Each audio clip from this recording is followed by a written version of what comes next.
weeks. Mr. Osgood has a storied history in government and in the public sector. He is currently the Consul General of the Ivory Coast in San Francisco. He handles the visa office, continues to give visas for people going to Ivory Coast. He's also has been awarded a couple of very prestigious medals from both the country of France and also the country of Ivory Coast. And rather than try to attempt my really bad French, I'll let you describe that, and maybe you could give a little more detail of your background. Yeah. But for us, Commissioner Osgood was part of the founding committee to form this commission 48 years ago. 49 years ago almost, and he was the original chair of the Human Rights Commission. So it's our great pleasure, our honor, to have Commissioner Osgood here, and so your honor, please. Well, thank you very much. I can introduce my wife, Georgia Capice, who's just written a very interesting book, All Roads Lead to Rome. And she's been on television and she's going all over the world with it, so she's an author now. I'm very proud of her. And I have a couple of little guys that belong to me and came along after me. My son Jim with a camera. He's sort of camera crazy, and he's really into all this machine stuff now that we have in our offices. And then we got a young fellow who plays basketball. He's only 6'9", but Aaron has come along very well from Cornell, and now he's trying to get into planning. So he's talking to people, and hopefully he'll find a job if you let him know, because he's got a little hungry. But anyway, I think that's enough family introduction. I'll give you my little background here. It's in the, I'm a consul general. I speak French. I'm bilingual in French and Italian. I lived in Europe and been around a long time. You know, you're 93, why you've done it. But there's a long ways to go yet, I hope, and that's why I'm here. But actually, I'm much quicker if I read this. This is in the Foreign Consulate of San Francisco. Edgar D Osgood was born in San Francisco in 1918 with the flu. But we recovered that terrible flu we had. Killed 25 million people. But I escaped it. My grandfather didn't. He died, Edgar D. He was a president of the PU Club, and he was a big wheeler dealer in San Francisco with about 100 warehouses. In World War II, I joined the Navy, and I served in England and Morocco and South Pacific for 5 years, following which I operated some public warehouses, DePuy warehouses, trucking firms, foreign trade zone, containerization for 50 years in San Francisco. So I worked a long time. His public service includes being chairman of San Francisco of the United World Federalists, Young Republicans of California, Capital Against Capital Punishment, Human Rights Commission, presidential delegate, diplomatic activities include appointment as Consul General for California in 1981. And he's co-chair of the Abidjan sister city, Abidjan, the Côte d'Ivoire. And also I was vice chair of the consular activities in San Francisco. I have a Chevalier d'Honneur, and also right here we have a CIA thing that I've helped them over the years. And I was in the Hall of Fame in 1999 and got a ranking of #1 in the 90s, which is way back 4 years. And that's about it, and we'll go through there. So, but I felt very much, I guess you want to know a little bit what the story was back in those years. Well, I'll tell you, it was pathetic.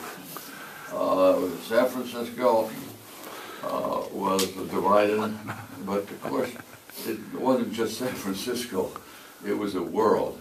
Finally, we got a little understanding and patience, I think, which is gradually developing. And the reason you're here, I'm so impressed, because we were lucky to get 1 or 2 people in those days.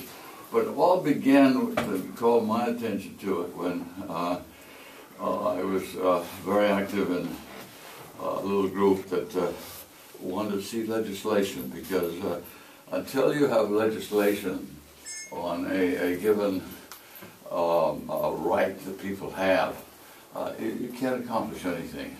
But as soon as you get legislation, it becomes law, and then all of a sudden people say, fine, I accept the law, there's no problem.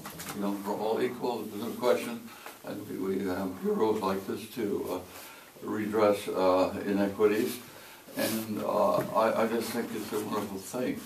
And it's a process that takes time. But I was very, you know, idealistic when I came back from World War II, wanted to stop wars, and we thought, you know, Federalists would get us the United Nations. They could do that, and we've done pretty well with that. And then I got in to make a change. The Republican Party was the right way to change, because we had hard work to change things, being Republicans and Democrats. So that's the way I chose, and that's one reason I didn't get more into politics. So it was because San Francisco is strictly a Democratic town. You don't get very far running for office as a Republican, which I found out when I ran for the Board of Supervisors. But anyway, I've had a wonderful time. I think San Francisco really is incredible in their thinking, because they're really far advanced in general on all these issues, and human rights issues are one of them. And we had a horrible situation back there when there was segregation in effect. Fillmore Street was all black, and we had a problem, of course, because they're not going to sit down and take it, and there were, especially in LA, some very militant blacks that started fires and so on and so forth. And that time I was appointed by Mayor Shelley in '64, I think it was, to the Human Rights Commission, though a Republican, and but he knew that I was very interested in equal rights, and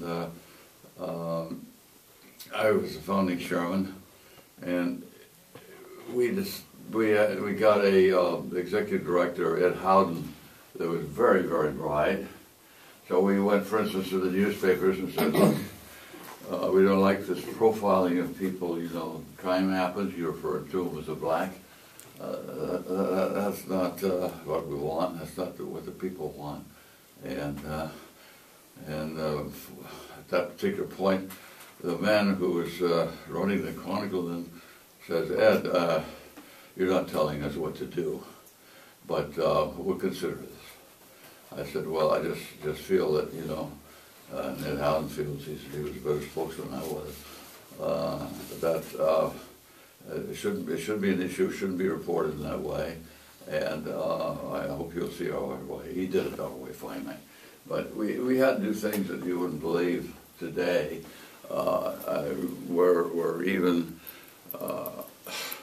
thought of, because it was a different type of thinking.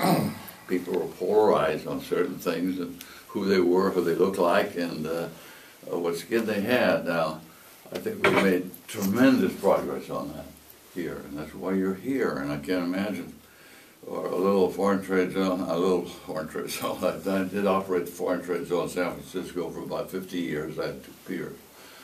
Piers 23 and 19, and about 400,000 feet. I made a foreign trade zone out of it, where you bring in things duty-free and they come in later, and it creates work and saves people money, because they don't pay duties until the merchandise goes out. But those days were bad, and for instance, in Los Angeles I had even more problems, because it's a bigger place and they had more blacks and more difficulty of integration, and finally the blacks down there understandably set fire to a bunch of houses. And of course he thought, my God, what's going to happen next out here in Hunters Point, which is pretty much all black. And we immediately hired a couple kids. So they go around and tell people, don't get excited, don't get excited, we're going to do something about the problems here. but don't set fires the way they are going in LA, in Los Angeles. So from that standpoint, why we were able to keep the peace here, and Mayor Shelley was very pleased because we were able to do it. So that's some of the background, and gradually the Human Rights Commission grew to where it is today. But it was incredible then because, for instance, I went to Yellow Cab, and at one point, because I heard that blacks couldn't get jobs there, I said, you hire people on the basis of merit? So of course we do. I said, well, how come you don't have any blacks? Oh, we can't have blacks. I said, what do you mean you can't have blacks? Blacks are human beings, for God's sakes. And they said, well, that's the way it is. Osgood, get out of here.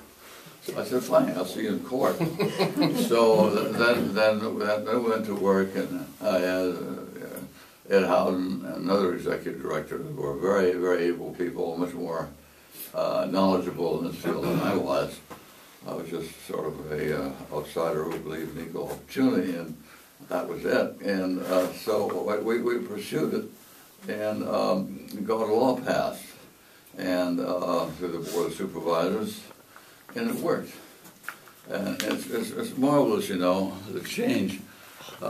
People could advocate something, but until it becomes a law, it's not the same thing. Then everybody accepts it automatically. It's no big issue anymore, like there isn't anymore now. People welcome you here as a commission, and keeping the peace and spreading the word that won't stand for discrimination. And all I can do is congratulate you, and if there's more information you need, I can give you in any way. My consular duties are important to me. I'm bilingual, as you say, in French. I lived in France for quite a while and served in France in World War II, so I know what the situation is. But we're doing the best I can in many areas, and I have integration of people speaking different languages at the Consular Corps. My wife's ladies at the Consular Corps and does a lot of good with them too, and welcoming people from all places, all countries in the world, and as a result, why we have a very good feeling there, and I think we made a tremendous progress, because you can't believe the polarization that we used to have relative to race, creed, color, and all that stuff. And I think the greatest thing that's happened in this century is increase in understanding and tolerance in the world, and especially in America, perhaps, because we went out here by pioneer ancestors, and they were looking for gold and starting little businesses. And my grandfather was Edgar D, and he was quite prominent here. And he set up during the fire. He set up in the Presidio, since we're here, a lot of tents because people didn't have any place to stay. They just burned the hell out of San Francisco, destroyed all the records. There's no records of my birth or my mother's birth. It's all burned up, and people were really suffering. And so he helped very much of that, and became president of Pacific Union Club, and he was quite a leader. And unfortunately, he died of the flu, and I never knew him. But I tried to copy his life as much as I could, because I wanted to bring that duty to the Depew family. And I have a son and grandson here who I'm very proud of, and they take the time to come down and to learn about what's important. And you're the guys that are important. I'm on my way out, and I'm just so pleased to see all of you here. And I probably talked too much, so I'll let you take over. If there are any questions, be happy to answer them. Ambassador. Yes, sir. My name is Michael Sweet. I'm the commission chair, and I want to thank you for joining us. Cheryl, Cecilia's outside trying to get in. It's wonderful to hear from you and hear about the roots of the Human Rights Commission, and as we spend the next couple of years getting ready to celebrate the 50th anniversary of the work that you did 64, to form the organization, and one of the things I want to talk about today is what we can do to build up to that over the next 2 years to commemorate all the achievements of the HRC, not least of which was, again, the initial work that you and your peers did. Through your work in the international community, I'm sure you're aware of many things that go on around the world, and particularly in Europe, and we like to think, and I think in many respects we are a beacon and a leader for the country, if not the world, in many ways. From our technology, but also with human rights. And I know that I've had the privilege of sitting with delegations from different parts of the world who've come to the Bay Area, and one of the stops they make is at the Human Rights Commission to hear what we're doing about dealing with intergroup tensions or different kinds of issues. What trends do you see internationally, and what that call for attention, and what do you think we can do to continue as we clear 50 years and work towards the first 100 years of this commission? What can we do to continue to be at the forefront in terms of human rights? Well, I think you can do what you're doing right now. I see a big group here. I never dreamed that there's many people directly involved. Very proud of the fact there are. And it's getting the word around, and also getting as much legislation as you can through, so that it becomes law. As I said earlier, once there's a law, there's no problem, because people are law-abiding for the most part in America, and that accomplishes the action. So the fact that you're there working on various things, and it's expanded to other areas, I know, and we have to have a level playing field, and the whole idea of America is to give people as much equal opportunity as they possibly can, and we're on that track, and I think that we believe in it, and it's just that we should get people in power that are a little more understanding of those things than they sometimes are. Well, thank you. And I know that a couple of the other commissioners probably have questions, and I'll ask them to introduce themselves along the way if they do, and I'll turn it over to Vice Chair Chan. Councilman, honor and a privilege to meet you. I was a young staffer of the Human Rights Commission back in the mid-70s. Under Houghton or a fellow like Len Kingsley and some who were still on the commission he was a good man.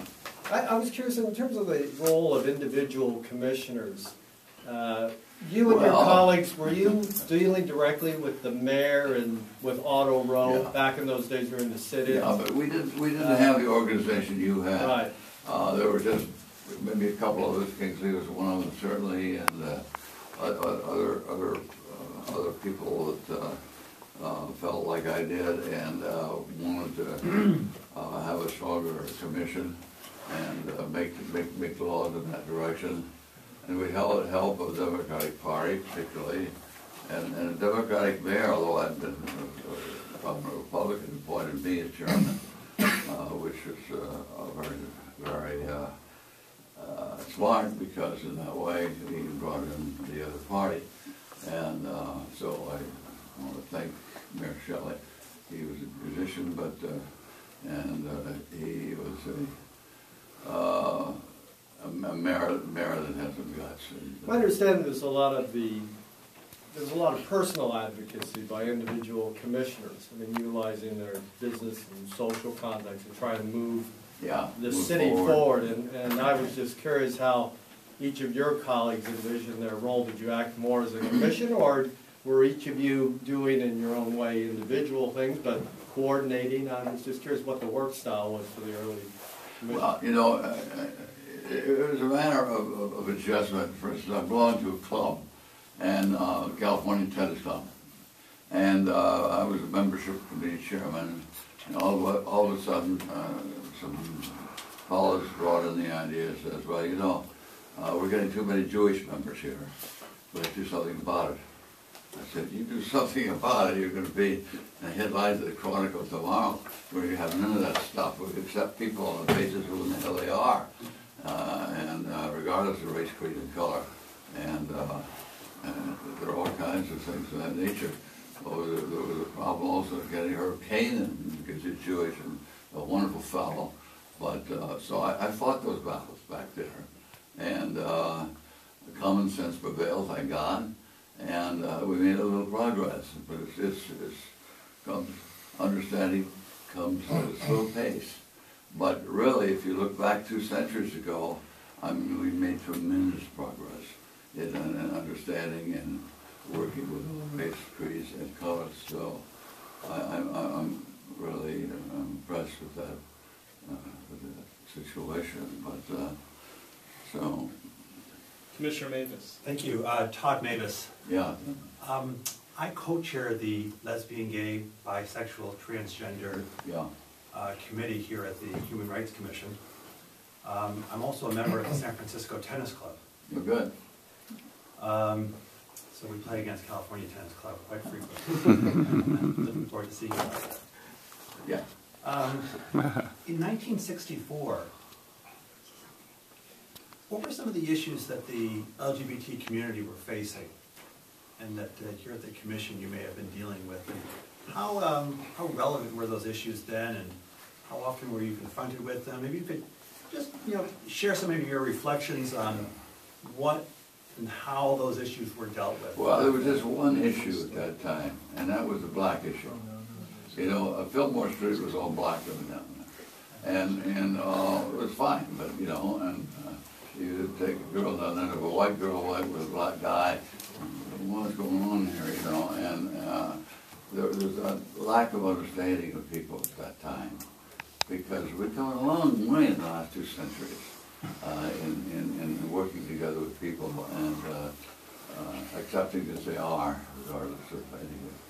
So it's just a gradual process, getting better and better, but each time you make a law, it improves the quality of understanding, because it's quite evident that it should be that way. And I admire you for having the large group here. Commissioner Davis. So Cheryl Davis, I work with service providers in the Western Addition and actually have an office on Fillmore Street. And so I appreciate your historical perspective, because whenever we encounter people like Espanola Jackson and other folks in the community who swear that the HRC was started for the sole purpose of addressing issues with African Americans, at least now we have the context for that.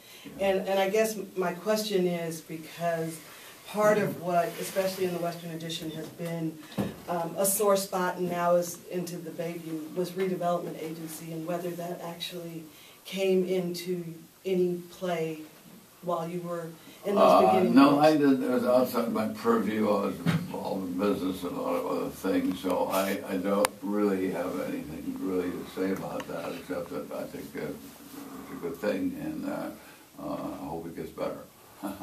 But that's one thing I want to mention too, that Harvey Milk was very helpful at that time too.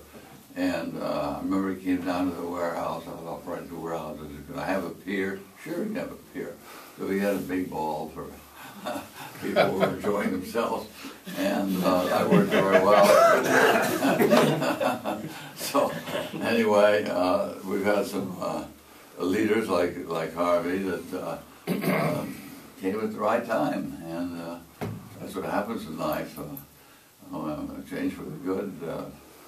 Things just happen coincidentally, and that we're able to make changes, and I'm sure it'll happen in the future. Commissioner Kelleher. Yeah, I'm Mark Keller, Commissioners, and I'm here actually because my grandmother, like you, survived the 1918 flu. As a 15-year-old, even after last rites. Yeah. I mean, she almost didn't make it, but she made it. So. I'm wondering, I work with community health, organizing fundraising and volunteers for community health projects through myself, through the community itself directly, and also through universities like UCSF and now San Francisco State, a lot of community outreach programs.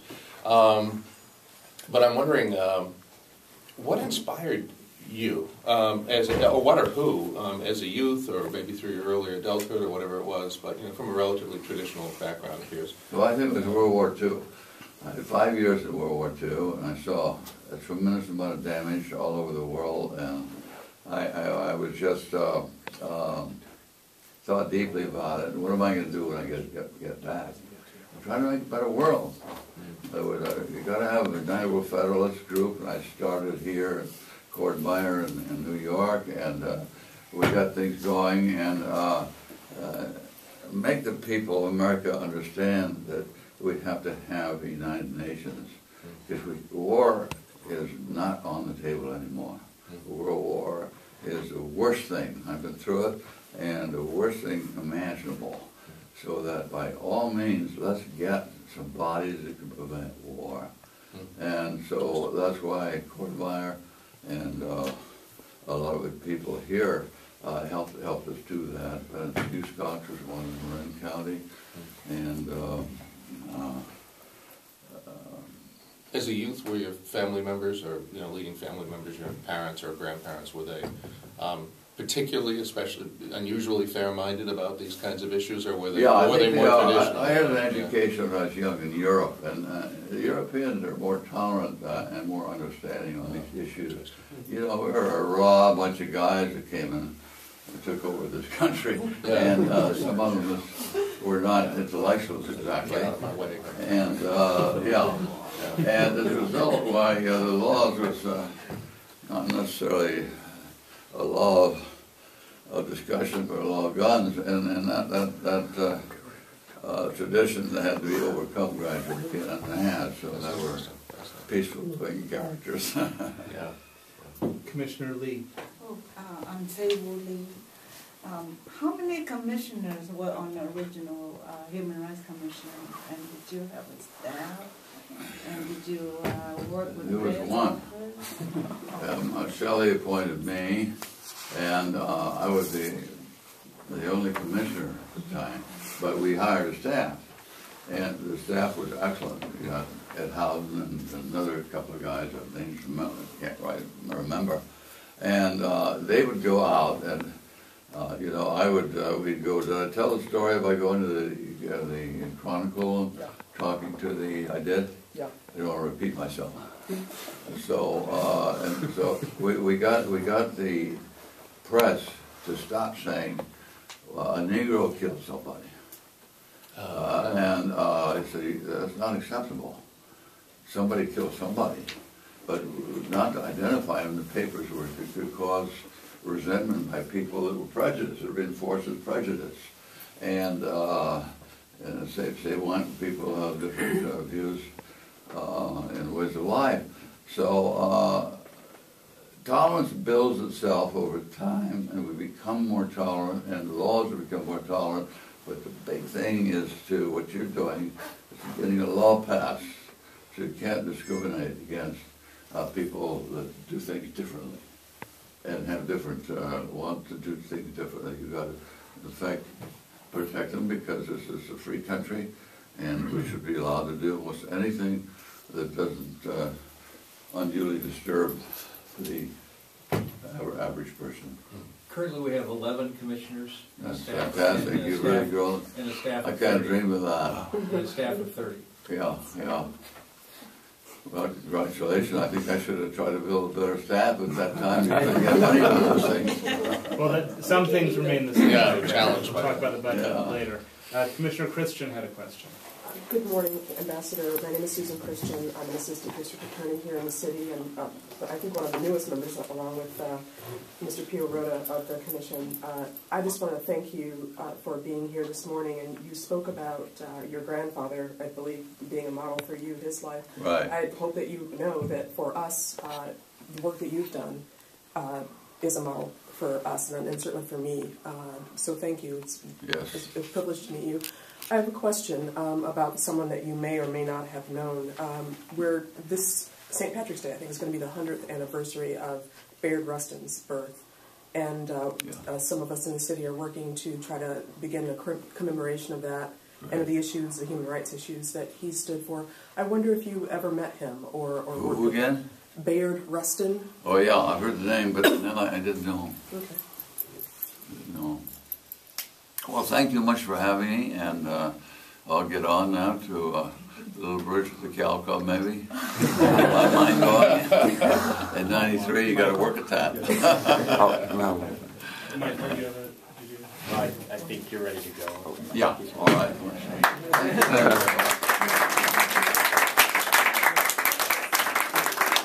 Yeah, could we do a photo? let's if we